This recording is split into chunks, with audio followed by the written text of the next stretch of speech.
Ni katika kanisa la TAG Kimara. Nimekutana na waumini mbalimbali wa kanisa hili na wakaeleza vitu mbalimbali kuhusiana na siku ya leo ambavyo wamejifunza.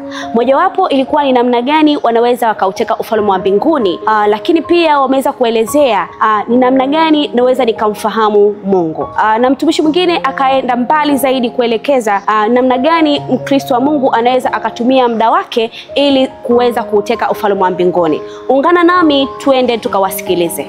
Siku ya leo nimejifunza namna ya kuteka ufalme wa Mungu.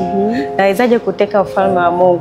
Ufalme wa Mungu na utenga kwa kutoa gharama zangu, kuwafikia wasiojiweza, kusapoti Injili. Naweza kuteka ufalme wa Mungu kwa kutoa muda wangu kwenda kufanya umisheni, kufanya kazi za Mungu mbalimbali maeneo tofauti tofauti. Naweza kuteka ufalme wa Mungu kwa maono ya kimungu makubwa zaidi na kumwamini Mungu katika hilo jambo ambalo nalifanya.